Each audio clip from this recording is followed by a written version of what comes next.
Ask مفتی طارق مسعود۔ غیر مسلم کھلاڑی پر اپنا نام رکھنا۔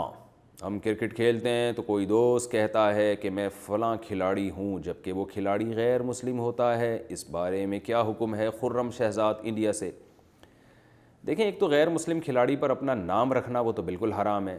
مثال کے مسلمانوں کے یہاں بچہ پیدا ہوا، اس کا کسی غیر مسلم والا نام رکھ دیا تو کبیرہ گناہ ہے، کیونکہ یہ تو غیر سے مشابہت ہے۔ نام جو ہے کسی قوم کا شعار ہوتے ہیں، اس سے پتہ چل جاتا ہے کہ یہ کون سے مذہب کو فالو کرتا ہے۔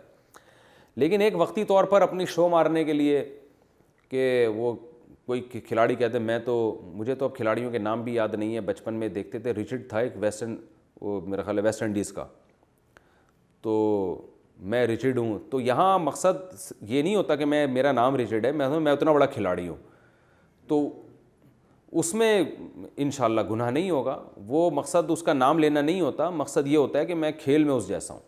جیسے کوئی اپنے آپ کو کوئی جو ہے وہ باکسنگ میں کہہ دے کہ میں فلاں باکسر کی طرح ہوں، تو اس میں مقصد یہ نہیں ہوتا کہ اس کا نام آپ لے رہے ہیں، بلکہ مقصد اپنے آپ کو اس سے، جیسے میں بھی بیان میں کہہ دیتا ہوں یہ اتنا بڑا فنٹر ہے، جیسے آرنلڈ کا چھوٹا بھائی، تو یہ اتنا بڑا یعنی اپنے آپ کو پہلوان سمجھتا ہے۔ یہ بیان میں بھی آپ نے سنا ہوگا، ہر آدمی آرنلڈ کا بھائی بننے کی کوشش کر رہا ہے۔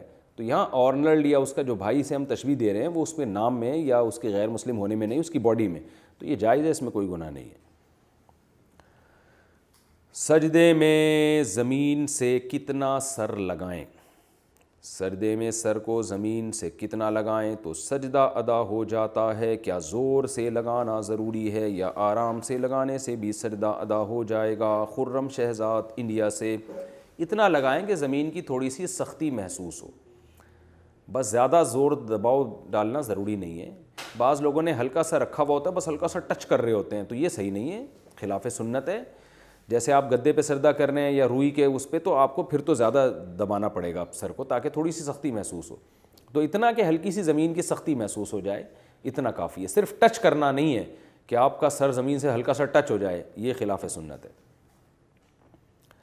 عصر کے بعد سجدہ تلاوت کا حکم۔ عصر کے بعد تلاوت کرتے ہوئے آیت سجدہ آ جائے تو کیا سجدہ تلاوت کر سکتے ہیں؟ ریان محمد عادل لکھنؤ سے۔ زیادہ تر لوگ انڈیا سے سوال پوچھتے ہیں۔ جناب ریان محمد عادل صاحب، عصر کی نماز کے بعد سجدہ تلاوت بہرحال کر سکتے ہیں، چاہے اسی وقت سجدے کی آیت پڑھی ہو یا پہلے پڑھی بھی ہو، کیونکہ عصر کی نماز کے بعد نوافل جائز نہیں ہے، سجدہ تلاوت جائز ہے۔ البتہ جب مکروہ وقت شروع ہو جاتا ہے، جو انڈیا پاکستان میں سورج غروب ہونے سے 15 منٹ پہلے، تو اس مکروہ وقت میں پھر آپ کے لیے سجدہ تلاوت بھی جائز نہیں ہے۔ ہاں، اگر اسی وقت سجدے والی آیت پڑھی ہے تو فوراً کر سکتے ہیں، لیکن پہلے پڑھی ہوئی ہے تو اس وقت مکروہ وقت میں آپ سجدہ تلاوت بھی نہیں کر سکتے۔ آسک مفتی طارق مسعود۔